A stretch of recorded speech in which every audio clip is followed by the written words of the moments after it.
Brielle's hands trembled as she gripped the edge of the mahogany conference table, her knuckles turning pale against her dark skin.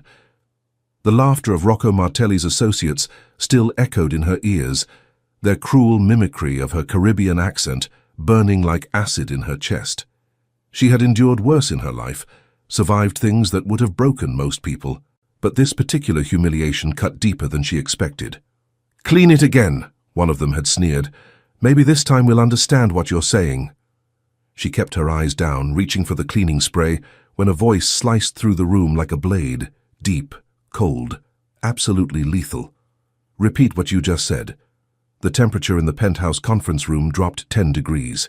Brielle looked up to find Rocco Martelli standing in the doorway, his 6'3" frame filling the space with a presence that made grown men flinch.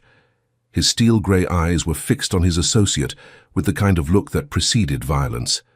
But then those eyes shifted to her, really looked at her, and for the first time in 3 months of cleaning his penthouse, Brielle felt truly seen. "You," he said, his Italian accent wrapping around the single word. "Where are you from?" It was just one question, but somehow Brielle knew her answer would change everything. If you want to discover how this story began and what happened after this moment, subscribe to the channel and leave in the comments where you're watching from. Each view helps bring more stories like this one. Now, let's go back to where it all started. 3 months earlier, Brielle Washington stood outside the Martelli Tower in downtown Chicago, staring up at the gleaming skyscraper that seemed to pierce the clouds. Her uniform, a simple grey dress and white apron, felt too tight across her shoulders, and her feet already ached in the cheap shoes she'd bought at a discount store. "You're late," the building manager snapped as Brielle rushed through the service entrance. "Mr. Martelli's penthouse needs to be spotless before he arrives at 6. Brielle bit back a response. She'd taken 3 buses to get here from the south side, juggling this job with her morning shift at the hospital laundry and her evening classes at community college. Late was relative when you were trying to survive in a city that wanted to chew you up and spit you out. The elevator ride to the penthouse felt like ascending to another world. When the doors opened, Brielle stepped into a space that belonged in a magazine. Floor-to-ceiling windows overlooked Lake Michigan. White marble floors reflected the afternoon sun. Art that probably cost more than she'd earn in a lifetime hung on the walls. "Don't touch anything except what needs cleaning," the manager warned. "Mr. Martelli is very particular." Brielle had heard about Rocco Martelli. Everyone in Chicago had. The youngest don in the city's Italian Mafia family. He'd taken control at 32 after his father's death and consolidated power with ruthless efficiency. The newspapers called him a legitimate businessman. The streets knew better. She started in the kitchen, scrubbing counters that already gleamed, her mind wandering to her daughter. Amara was safe with Mrs. Chen downstairs, the elderly neighbor who watched her for whatever Brielle could afford to pay. At 4 years old, Amara deserved better than hand-me-down clothes and a mother who worked herself to exhaustion. "I'm doing this for you, baby," Brielle whispered, attacking a stubborn spot on the granite. "Doing what?" The voice came from behind her, smooth and dangerous. Brielle spun around, nearly dropping her cleaning supplies. Rocco Martelli stood in the kitchen doorway, hands in the pockets of tailored black trousers, white shirt open at the collar revealing the edge of an intricate tattoo. He was devastatingly handsome, in a way that felt almost cruel. Sharp cheekbones, a jaw that could have been carved from stone, dark hair swept back from a face that radiated controlled power. But it was his eyes that stopped Brielle's breath, grey like winter storms, assessing her with an intensity that made her feel exposed. "Mr. Martelli," she stammered, her accent thickening with nerves. "I didn't hear you come in. I can finish later if—" "You're new." It wasn't a question. He moved closer, and Brielle caught the scent of expensive cologne and something darker, more dangerous. "What's your name?" "Brielle, sir, Brielle Washington." "You don't need to call me Sir, Brielle." The way he said her name, with that slight Italian inflection, sent an unexpected shiver down her spine. "How long have you been cleaning?" 3 months at this company. Before that I worked—" She stopped herself. He didn't need her life story, but Rocco tilted his head, genuinely curious. "Before that? Different job, sir. I mean, Mr. Martelli. She fumbled with the cleaning spray. Whatever I could find. He studied her for a long moment, those storm-grey eyes seeing more than she wanted to reveal. You're educated. It wasn't a question, but Brielle found herself answering anyway. Some college. I'm working on finishing my degree. In what? Literature, languages. She laughed, a bitter sound. Not very practical, I know. Languages, Rocco repeated, something shifting in his expression. Which ones? Spanish, French, some Italian. The words were out before Brielle could stop them. She'd learned languages like other people collected scars, each one a reminder of a life she'd left behind. Rocco's eyebrows rose slightly, the first real expression she'd seen on his carefully controlled face. But before he could respond, his phone rang. The temperature in the room changed instantly as he answered in rapid Italian, his voice hard and cold. Brielle turned back to her cleaning, trying to make herself invisible. She caught fragments of the conversation, something about shipments and territories, and a name that made Rocco's jaw tighten, Dmitry Volkov. When he ended the call, he stood there for a moment, tension radiating from his body. Then, abruptly, he turned and left the kitchen without another word. Brielle released a breath she hadn't realized she was holding. Her hands were shaking as she resumed cleaning, but she couldn't shake the feeling that something had just shifted. The way he'd looked at her, the questions he'd asked, it felt like the beginning of something she couldn't name. Over the next weeks, Brielle settled into a routine. She cleaned the penthouse 3 times a week, usually when Rocco wasn't there. But sometimes she'd arrive to find him in his office, door closed, voice low and menacing as he conducted business she didn't want to know about. She learned to move through his space like a ghost, invisible and silent. She learned which rooms were off limits. She learned that the faint metallic smell that sometimes clung to his clothes wasn't cologne.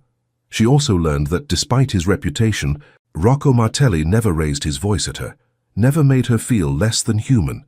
In a life full of men who'd done both, it was dangerously disarming. One evening, as Brielle was finishing up in the library, she heard voices in the main room. She should have stayed hidden, but something in the cruel laughter made her pause at the door. 4 men sat around Rocco's conference table, his associates, the ones who came for weekly meetings. They were passing around crystal glasses of whiskey, their faces flushed with alcohol and arrogance.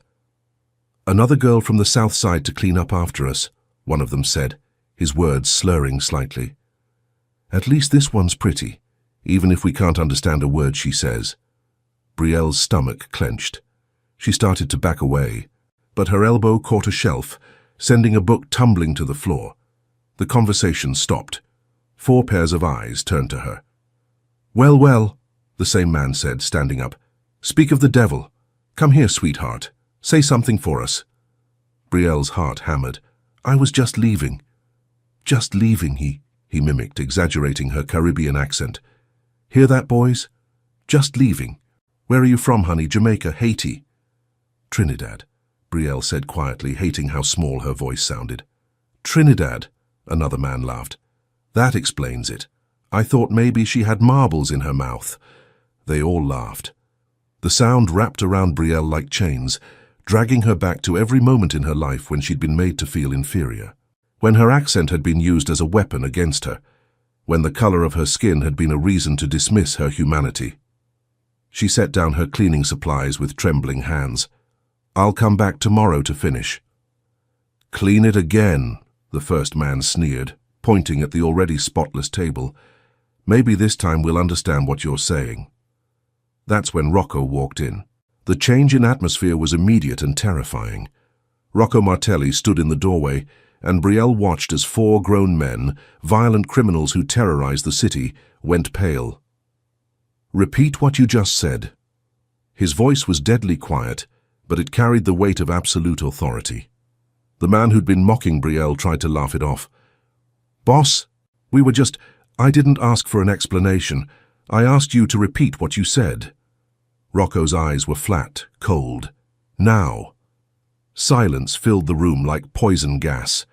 The man's Adam's apple bobbed as he swallowed hard. We didn't mean anything by it, Mr. Martelli. Just having some fun." "Fun," Rocco stepped further into the room, and Brielle noticed every man tensed.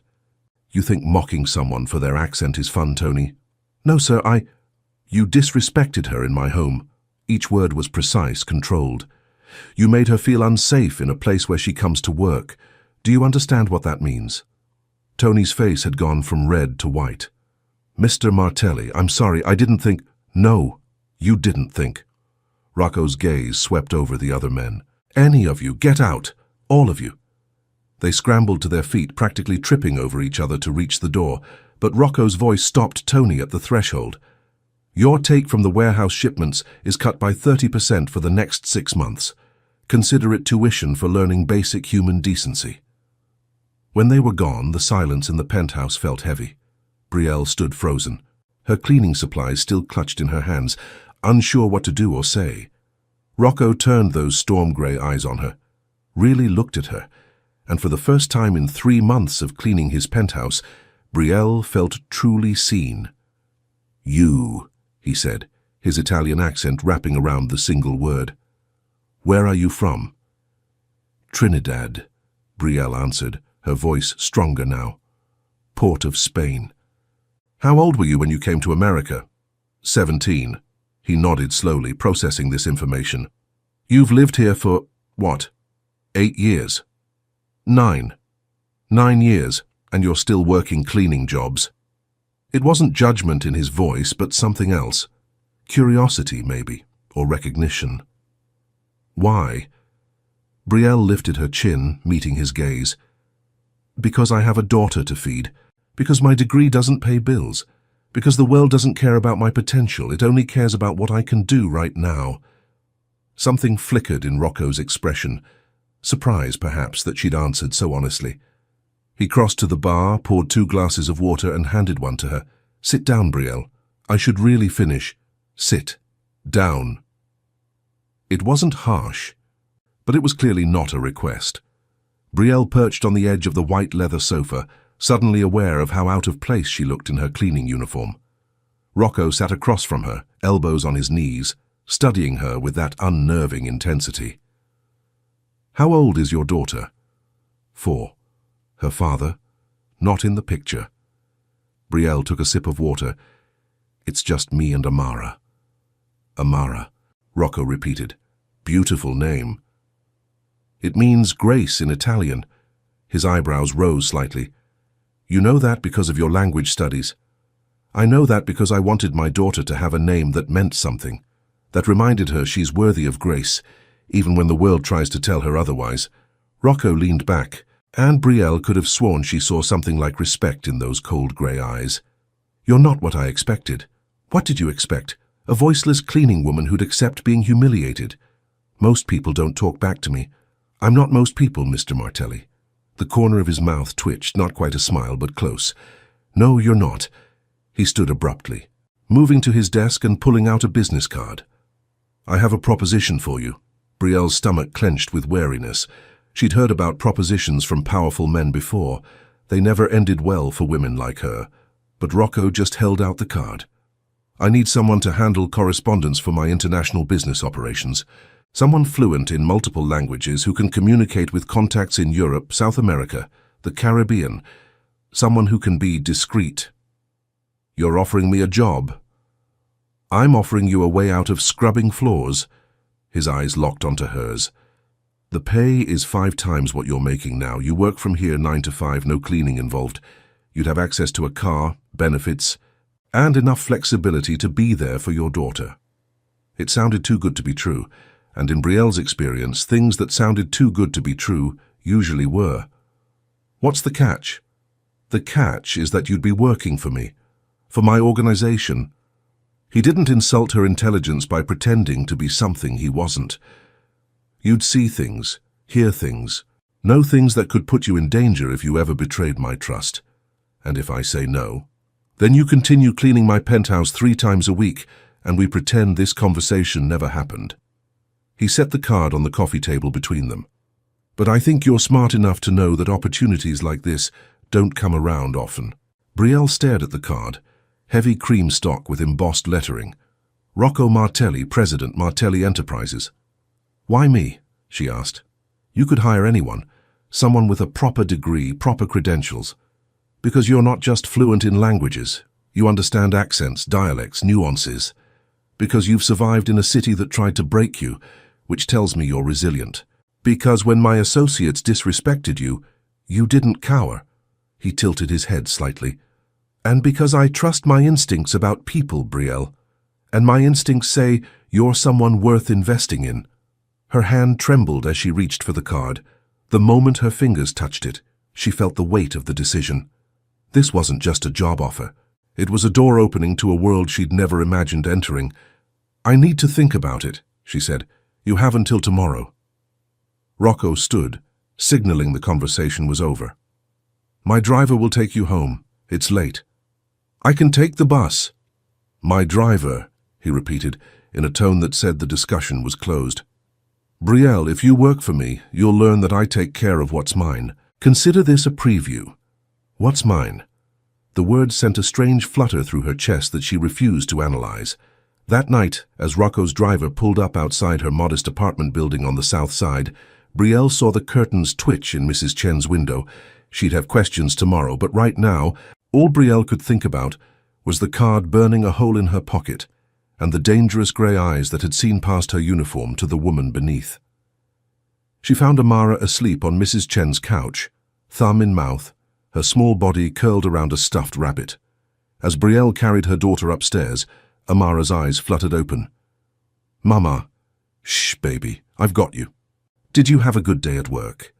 Brielle thought about the humiliation, the laughter, the cold fury in Rocco's eyes as he'd defended her, the impossible job offer that could change everything. Yeah, baby, she whispered, kissing Amara's forehead. I think I did. The next morning, Brielle called the number on the card. Her hand shook as she held the phone to her ear, listening to it ring once, twice. Martelli. His voice was brisk, professional. It's Brielle Washington. I accept your offer. There was a pause, then, good. Be at my office at 9. We have a lot of work to do. The call ended before she could respond. Brielle stared at her phone, her heart racing. She'd just agreed to work for the Chicago Mafia. If her grandmother back in Trinidad could see her now, she'd probably have a heart attack. But then Brielle looked at Amara, eating cereal at their wobbly kitchen table, wearing pajamas that were getting too small. She thought about the stack of bills on the counter, the eviction notice she'd managed to stall, the future she desperately wanted to give her daughter. Sometimes survival meant making dangerous choices. She just hoped this one wouldn't destroy her. Brielle's first day at Martelli Enterprises started with a lie. The office manager, a severe woman named Patricia, handed Brielle a stack of employment forms. Position executive assistant to Mr. Martelli. You'll be handling his international correspondence, scheduling meetings, hand-translating documents as needed. On paper it looked legitimate, almost respectable, but Brielle knew better. She'd spent the past 3 days researching Rocco Martelli, and the picture that emerged was clear. Shipping companies that moved more than cargo, restaurants that laundered more than tablecloths, real estate holdings that served as fronts for operations she didn't want to understand. And now she was part of it. Her office was small but elegant, glass walls overlooking the Chicago skyline, a mahogany desk with a computer that looked like it cost more than her car. Fresh flowers sat in a crystal vase, and a note in sharp, masculine handwriting read, Welcome, R.M. Mr. Martelli wants to see you when you're settled, Patricia said, her tone suggesting that settled should take approximately 30 seconds. Brielle found Rocco in his private office, standing by the window with a phone pressed to his ear.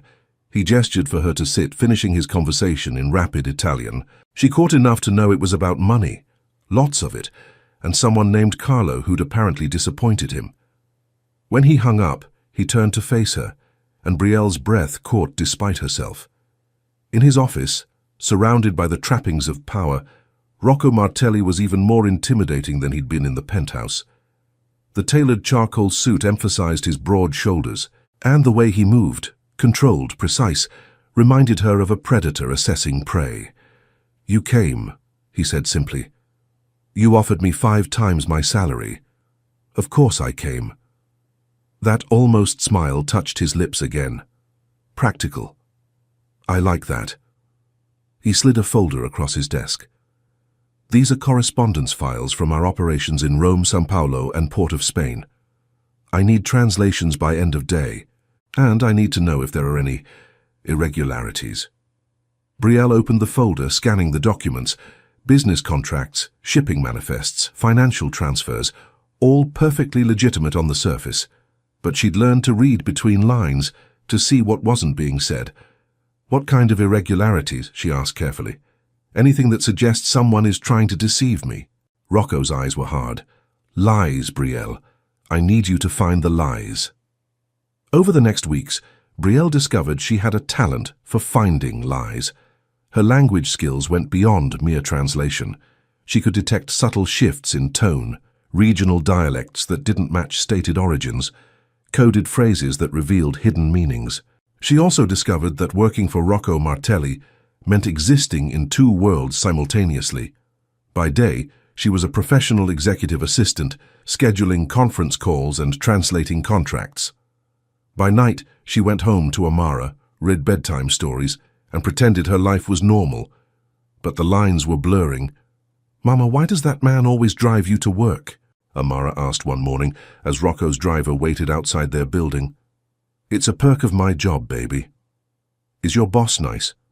Brielle thought about Rocco, the way his eyes softened slightly when he asked about Amara, the coffee that appeared on her desk each morning exactly how she liked it, the time he'd quietly paid her rent when he'd overheard her on the phone with her landlord. But she also thought about the conversation she'd accidentally overheard last week. Rocco's voice, cold and final. "I don't care if he's begging. He stole from us. Make an example." "He's complicated," Brielle finally answered. The truth was that Rocco Martelli terrified and fascinated her in equal measure. He was brutal with his enemies and unexpectedly gentle with her. He could switch from discussing shipment routes to asking about Amara's preschool performance in the span of a sentence, and the way he looked at her was starting to keep her awake at night. It happened on a Friday evening.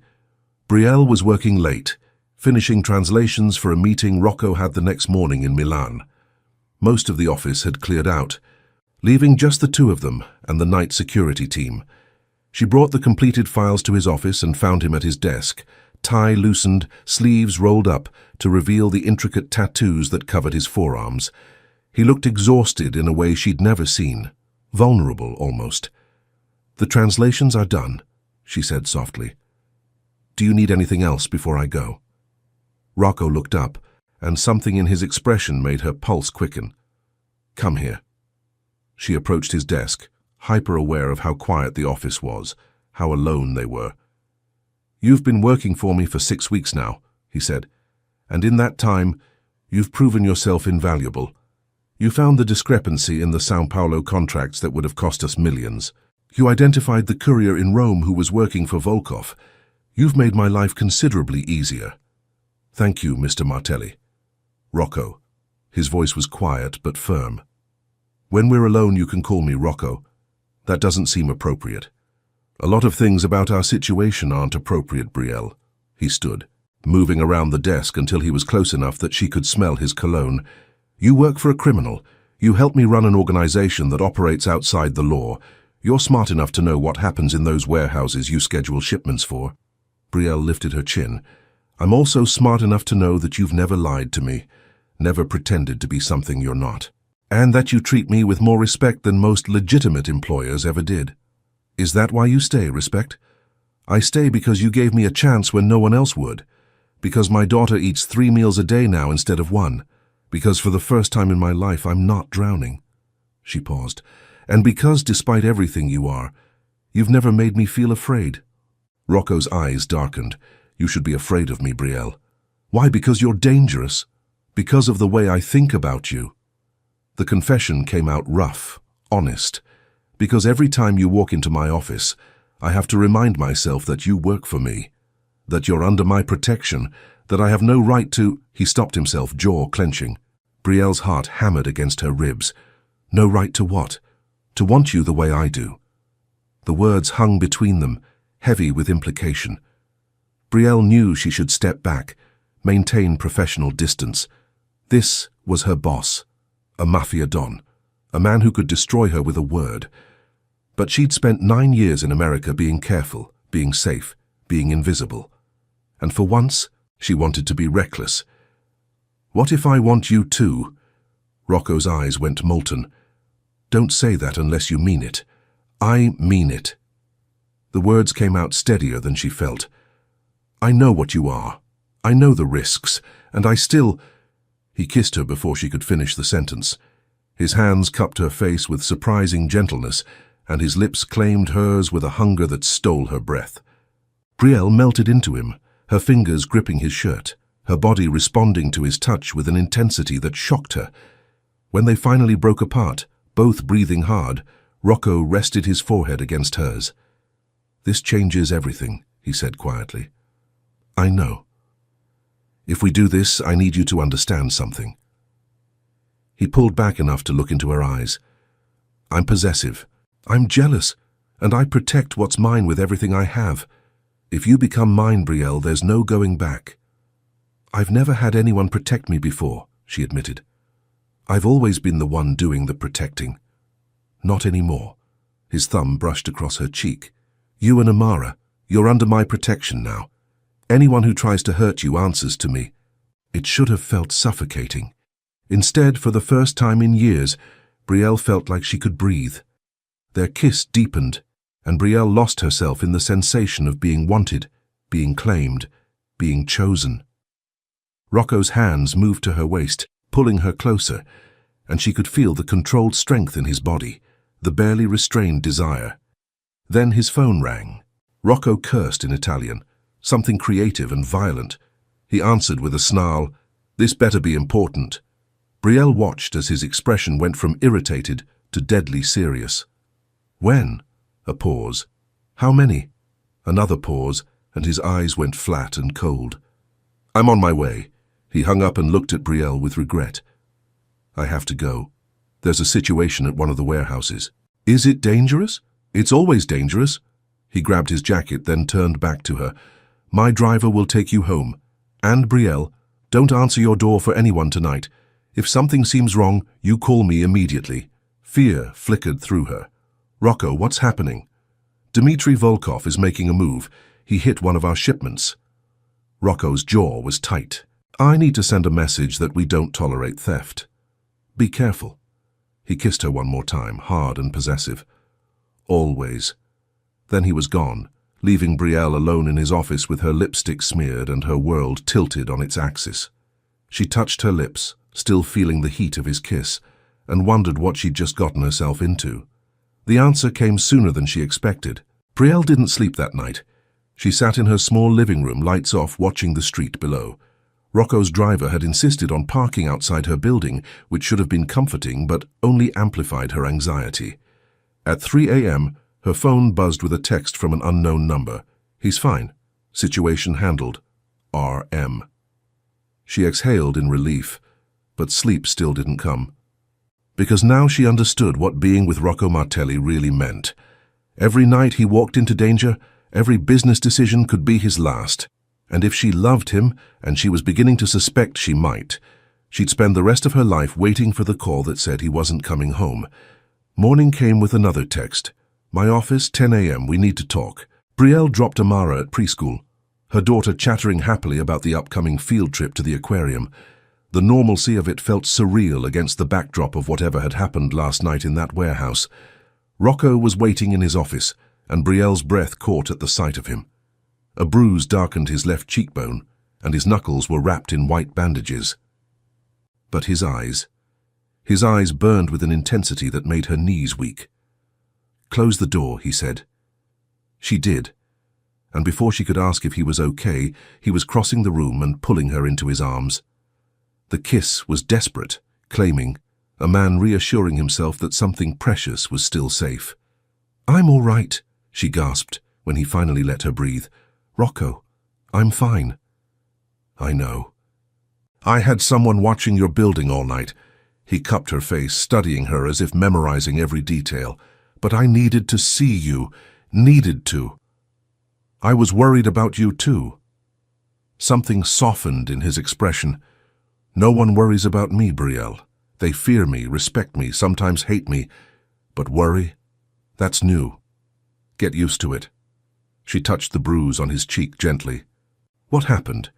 Volkov's men ambushed our shipment. They were waiting. His voice went cold. Which means someone on the inside told them when and where. You have a traitor. Had. Past tense. Rocco's tone made it clear she didn't want details. But this is what I needed to talk to you about. Volkov knows about you now. He knows you work for me, which makes you a target. Fear coiled in Brielle's stomach. And Amara? Already protected. I have a team watching her preschool. But we need to move you both somewhere safer. Move us? Rocco, I can't just uproot my daughter. Listen to me. His hands gripped her shoulders, urgent. Dmitry Volkov doesn't play by rules. He doesn't have lines he won't cross. If he thinks hurting you or your daughter will get to me, he won't hesitate. So what are you saying, that we become prisoners? I'm saying you move into my penthouse where I can protect you properly, where there's security, cameras, armed guards. He saw her expression and softened his approach. Brielle, I'm not trying to control you. I'm trying to keep you alive. She pulled away, pacing to the window. The city spread out below, dangerous, indifferent, full of predators in human skin. She'd survived it alone for 9 years by being invisible, but now she was visible. Now she mattered to someone powerful, which painted a target on her back. What about Amara's school? Her routine? She's just starting to make friends. Private tutors can come to the penthouse, or I can arrange for armored transport to and from her preschool with a full security detail. Rocco moved behind her, his presence a solid warmth at her back. I know this isn't the life you chose, but you chose me, and this is part of what that means. Brielle closed her eyes. I need to think about it. You have until end of day. After that, I'm making the decision for you. Before she could argue, he turned her to face him. I won't apologize for being protective, Brielle. Not when it comes to you and your daughter. You're mine now. That means I'll burn down the city before I let anyone hurt you. The possessiveness should have terrified her. Instead, it kindled something primal in her chest. No one had ever wanted to protect her before. She'd always been the protector, the survivor, the one who had to be strong. Okay, she whispered. We'll move to the penthouse, but Rocco, I need something from you in return. Anything. Honesty. No more secrets about the danger. If something's happening, if there's a threat, you tell me. I won't be kept in the dark like a child. He studied her face for a long moment, then nodded. Deal. But that goes both ways. You tell me everything, Brielle, where you go, who you talk to. I need to know you're safe. That's a lot of trust you're asking for. Trust is earned. I'll prove I'm worthy of yours if you prove you're worthy of mine. They shook hands like sealing a business deal, which made Brielle want to laugh. Nothing about their relationship was businesslike. It was messy and dangerous and probably insane, but it was also the most real thing she'd felt in years. Moving happened fast. By that evening, Rocco's team had transferred Brielle and Amara's belongings to the penthouse. Her daughter's eyes went wide as she took in the massive space. Mama, is this a hotel? No, baby, this is where we're going to live for a while. Why? Because your mother fell for a Mafia boss who has enemies that would use us to hurt him. Because the world is dangerous and complicated, and I'm trying to keep you safe. But Brielle just said, because Mama's job is here, and it's easier this way. Rocco appeared in the doorway, and Amara hid behind Brielle's legs, shy around this tall, intimidating stranger. He crouched down to her level, which surprised Brielle. You must be Amara. Your mama has told me a lot about you. Amara peeked out. Are you Mama's boss? I am. Is that okay with you? You're not mean to her, are you? Rocco's lips twitched. No. I try very hard to be nice to your mama. Okay then. Amara seemed to make a decision. Do you have a TV? Mama said we can watch a movie tonight because it's Friday. I have several, and I think there might be some ice cream in the freezer if your mama says it's okay. Amara looked up at Brielle with pleading eyes, and she found herself nodding, charmed despite herself by the way Rocco was trying to win over her daughter. That night, after Amara was asleep in her new room, which Rocco had somehow decorated with Disney princesses in the space of a few hours, Brielle found him on the balcony overlooking the city. Thank you, she said quietly. For everything you did for Amara today. She's important to you. That makes her important to me. He pulled Brielle against his side, and she let herself lean into his warmth. But there's something you should know. Brielle tensed. What? Volkov isn't going to stop. Tonight was just the opening move. He's going to escalate, push until I'm forced to respond, and when I do, Rocco's jaw tightened. Things are going to get ugly. How ugly? War ugly. Full-scale conflict between families ugly. He looked down at her. I need to know you can handle that. Because once this starts, there's no stopping until one of us is dead. Brielle thought about her daughter sleeping peacefully in the next room, about the life she'd built from nothing, the survival instincts that had carried her across an ocean and through 9 years of grinding poverty. I'm from Trinidad, Rocco. I grew up during the crime surge in the 90s. I've seen violence. I've survived things that would break most people. She turned to face him fully. What I need to know is if you're going to treat me like fragile china or like a partner. What do you want? I want to be useful. I want to help. I can translate. I can coordinate. I can be your eyes and ears in communities your men can't access. She gripped his shirt. Don't lock me away to keep me safe. Let me be strong with you. Rocco stared at her for a long moment, something like awe in his eyes. Then he kissed her, slow and deep and claiming. You're extraordinary, he murmured against her lips. You know that? I'm practical. There's a difference. No, you're extraordinary, and you're mine. His hands tightened on her waist. Say it. I'm yours. Again. I'm yours. Rocco Martelli. The words felt like a vow, a promise, a point of no return. And when he led her to his bedroom, when he made love to her with a tenderness that contrasted sharply with his brutal reputation, Brielle knew she'd crossed a line she could never uncross. She'd fallen in love with a monster. And the truly terrifying part? She didn't want to take it back. The war started 3 days later. Brielle was working in her office when the explosion rocked the building. The windows rattled, and somewhere below, alarms began shrieking. She was on her feet instantly, running toward Rocco's office. He was already barking orders into his phone, his face a mask of cold fury. When he saw her, relief flashed in his eyes before the ice returned. Volkov hit the restaurant on 5th, he said curtly. No casualties, thank God, but it's a message. He's coming for everything I own. What do we do? We? Rocco's eyebrow rose. You said I was your partner, so what do we do? He studied her for a moment, then made a decision. We hit him back. Harder. Tonight. The next hours were a blur of preparation. Brielle coordinated communications between Rocco's various operations, translating urgent messages from allies in Italy and Brazil. She watched as the man she loved transformed into the ruthless Don that made grown men tremble. But when he looked at her, the ice melted slightly. You should take Amara and go underground. I can have you both on a plane to... No. Brielle's voice was firm. We're staying, but I want Amara moved to a safe house with round-the-clock protection. Already done, my most trusted men are with her. He pulled Brielle close. If anything happens to me tonight, don't. Listen to me. His hands framed her face. If something happens, you take Amara and run. There's an account in her name. Enough money to start over anywhere in the world. The codes are in my desk, bottom drawer behind the false panel. Brielle's eyes burned. Nothing's going to happen to you. You don't know that. I know that you're too stubborn to die. And I know that you promised to protect us, which means you have to come back. She kissed him hard. So you will. That night, Brielle waited in the penthouse, every muscle tense. She'd sent Amara to the safe house hours ago, her daughter confused but trusting. Now she sat alone in the darkness, listening to sirens in the distance, wondering if everyone meant Rocco was hurt or worse. Her phone rang at 2 a.m. Unknown number. Hello?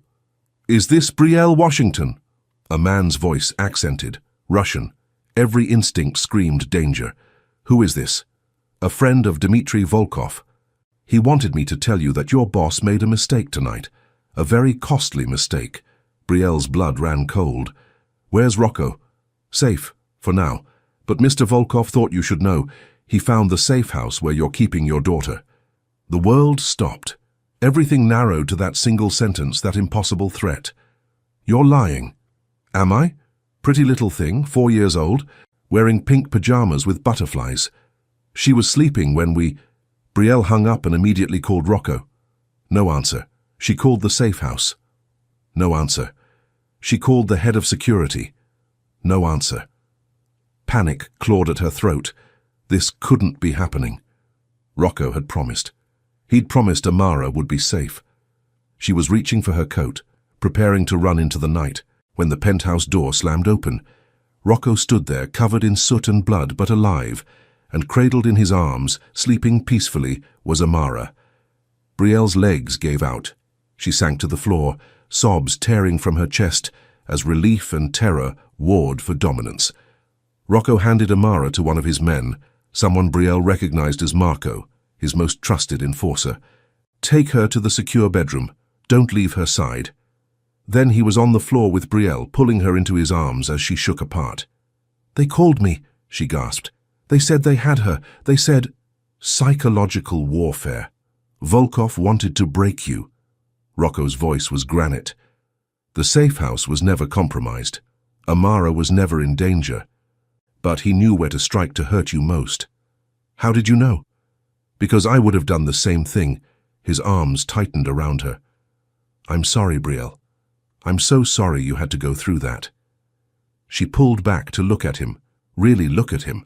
The blood wasn't his. She could tell from the splatter patterns, but his eyes held a darkness she'd never seen before. "What did you do?" she whispered. "What I had to." Rocco stood, pulling her up with him. "Volkov crossed a line tonight. He threatened a child. My child, as far as I'm concerned. So I sent a message of my own." "Rocco?" "3 of his warehouses are burning as we speak. His second-in-command won't be giving orders anymore. And I made it very clear that if he ever speaks your name or Amara's name again, I'll dismantle his entire organization brick by brick." His jaw was set. "The war is over, Brielle. He surrendered an hour ago." "It's really over?" "It's over." He cupped her face gently, the violence in his eyes softening as he looked at her. "You're safe. Amara's safe, and I swear on everything I am, I will never let anyone threaten either of you again." Brielle should have been horrified, should have been afraid of what he'd done, what he was capable of, but all she felt was safe, protected, cherished. "I love you," she said, the words tumbling out before she could stop them.